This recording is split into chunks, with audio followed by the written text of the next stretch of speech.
Assalamualaikum warahmatullahi wabarakatuh. Perkenalkan nama saya Nisa Ramadhani dengan NPM 233510248 dari kelas 6A.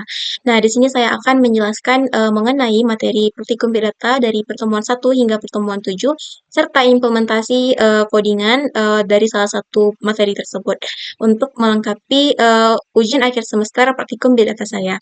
Nah, langsung saja kita ke pembahasan pertama, yaitu untuk materi pertemuan pertama.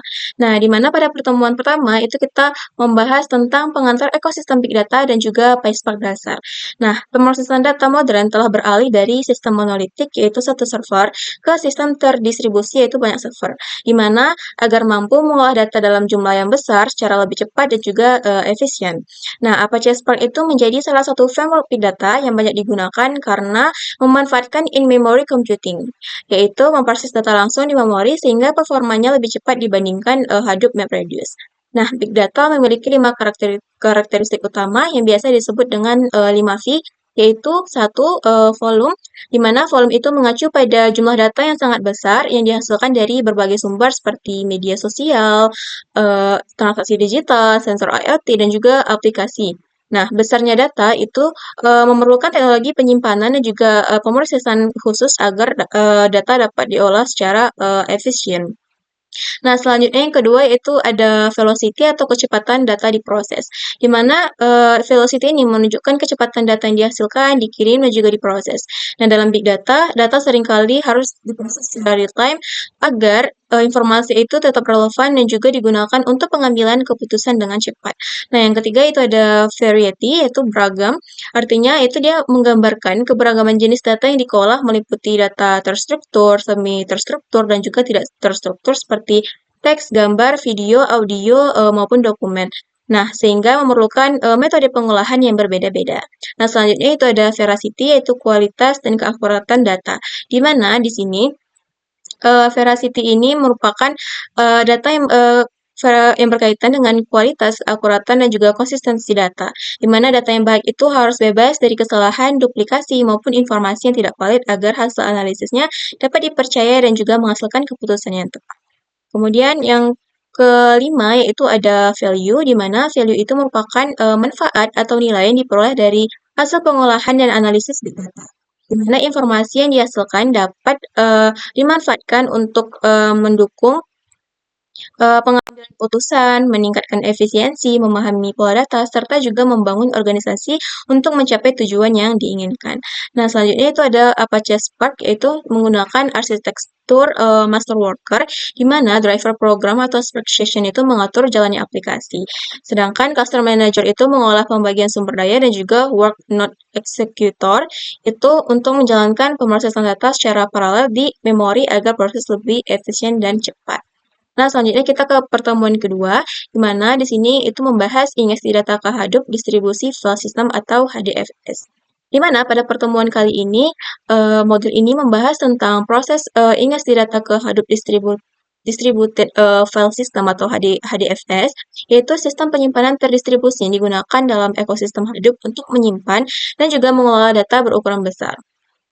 Nah, sebelum HDFS itu digunakan, diperlukan beberapa tahapan persiapan seperti menginstal Java JDK, Apache Hadoop, Python, dan juga Visual Studio Code, di mana kita akan melakukan konfigurasi pada file core site.xml dan juga HDFS site.xml, di mana agar Hadoop itu dapat berjalan dengan baik. Nah, setelah konfigurasi selesai, maka kita dilakukan proses format namelode untuk menjalankan layanan Hadoop menggunakan startdfs.cmd dan juga mematikan HDFS aktif melalui antarmuka web di browser.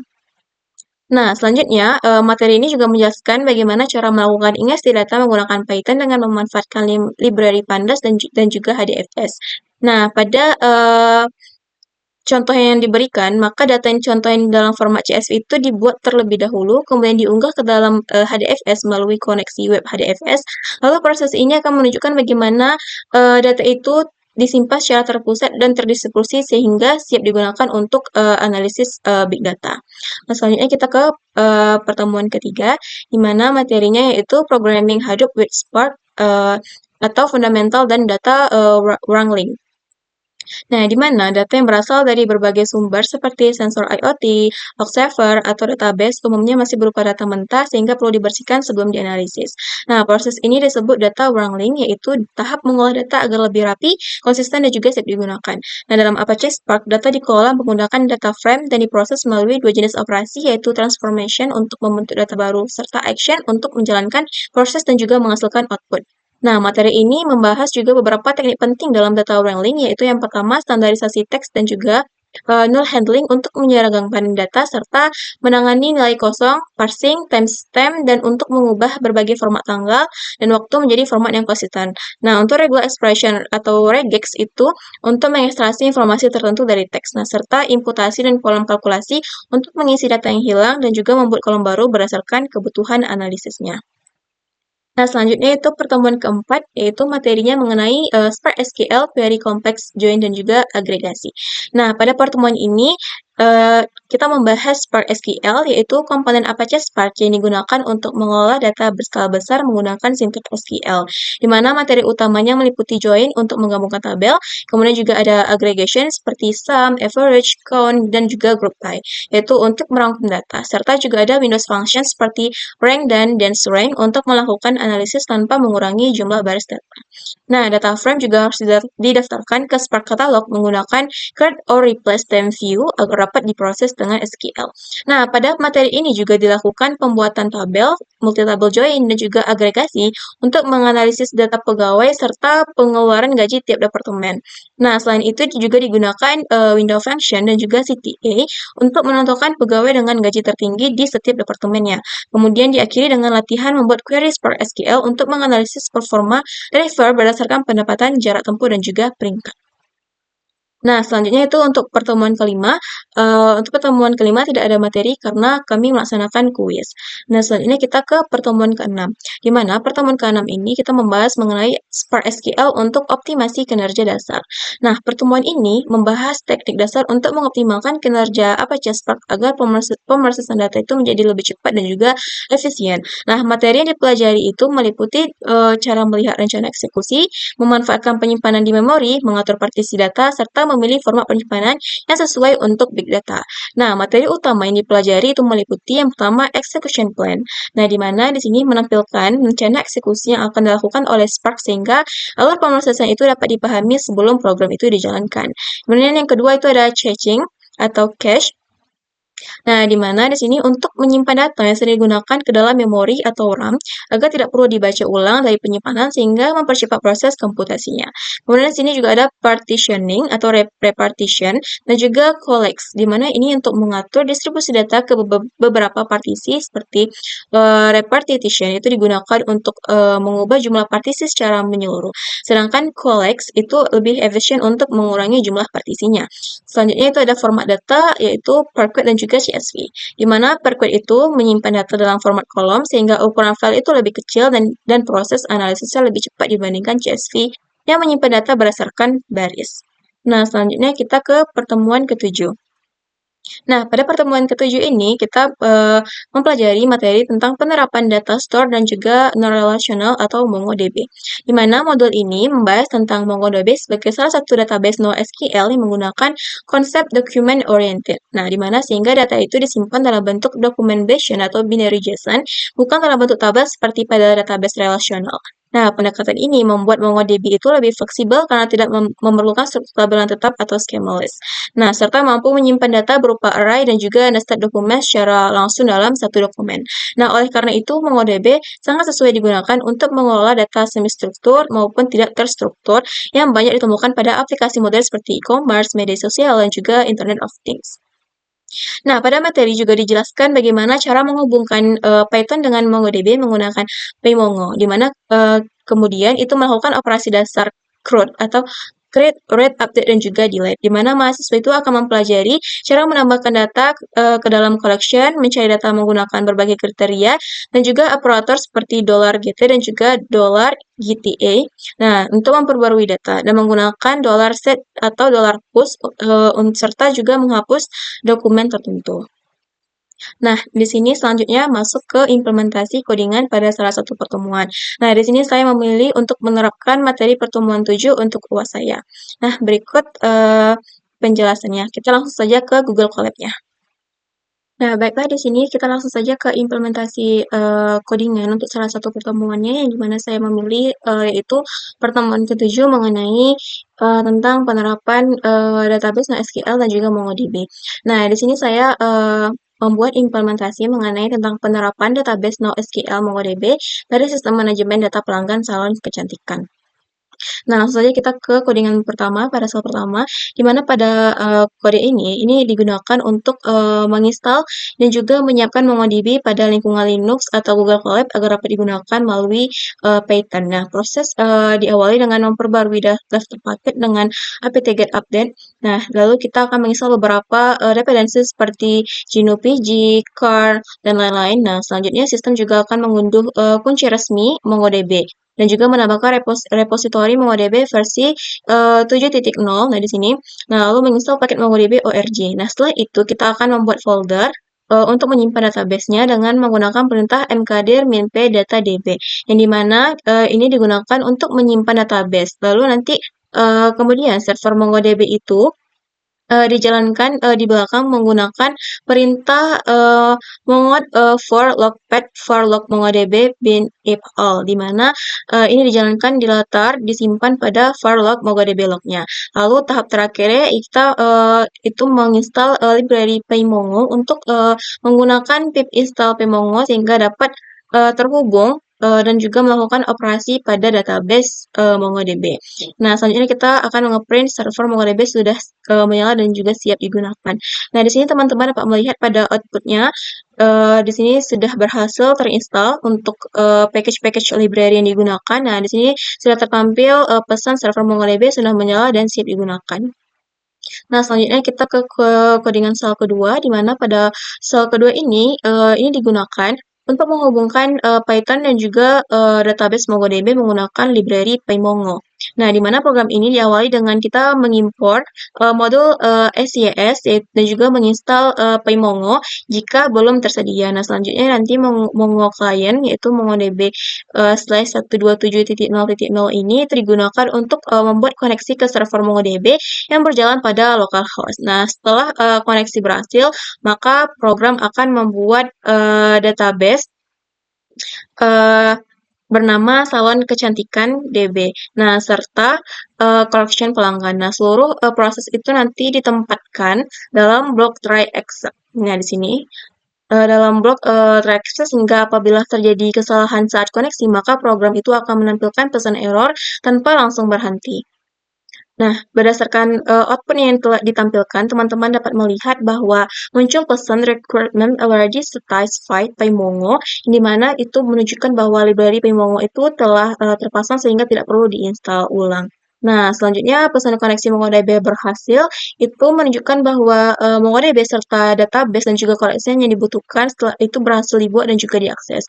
Nah, sehingga sistem itu siap digunakan untuk melakukan operasi CRUD seperti menambah, mencari, memperbarui, dan juga menghapus data. Nah, selanjutnya kita ke codingan yang ketiga, di mana pada codingan ketiga ini, kode ini berfungsi untuk menghapus seluruh data lama. Nah, di sini menghapus seluruh data lama dan juga menambahkan data pelanggan baru ke dalam koleksi MongoDB menggunakan blok try except, di mana agar dapat program itu menangani kesalahan. Nah, perintah pertama yaitu delete many ini itu digunakan untuk menghapus semua dokumen yang ada.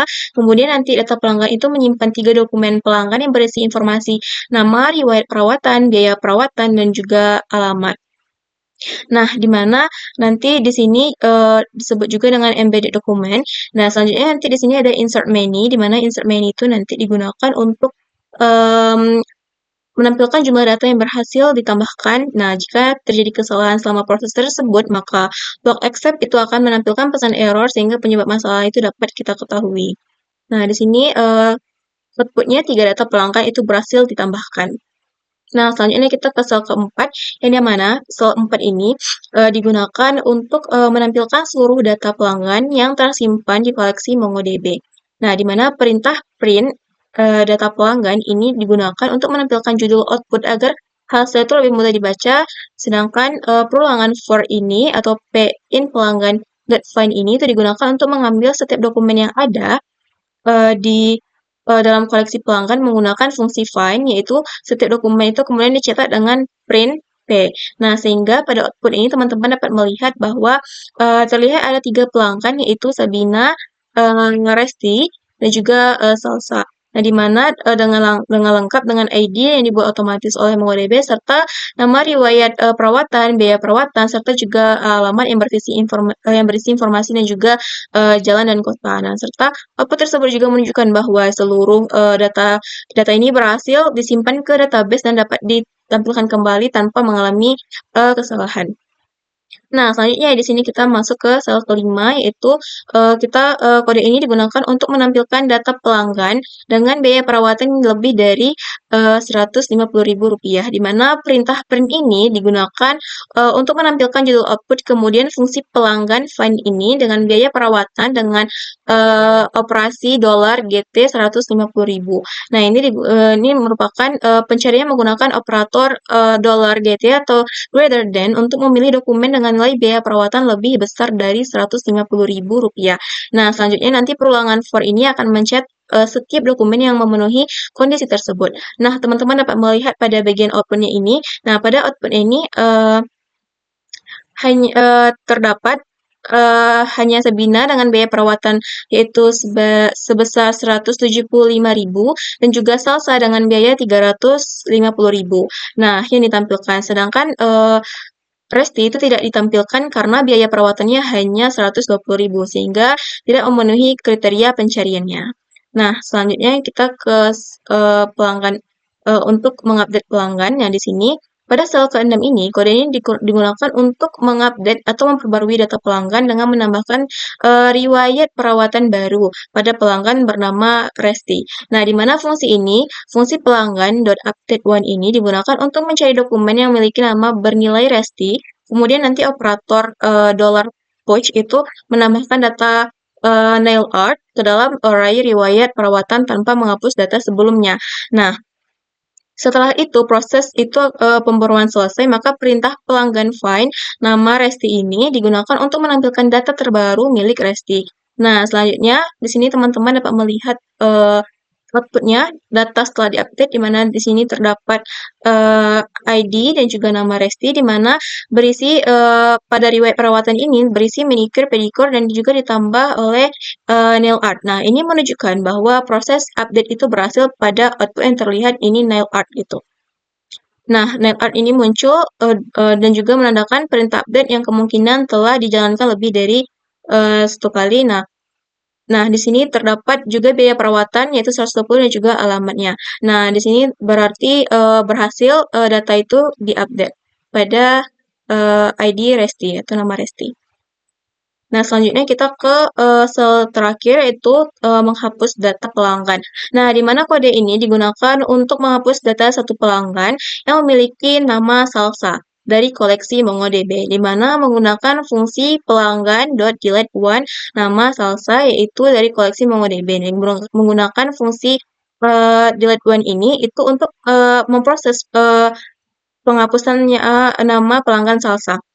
Nah, setelah proses penghapusan itu selesai, maka perintah print and data ini untuk menampilkan judul output. Nah, kemudian nanti pelanggan itu akan mencetak kode pelanggan.find yaitu digunakan untuk menampilkan seluruh data yang masih tersimpan di dalam koleksi. Nah, berdasarkan output yang teman-teman lihat, nah ini outputnya itu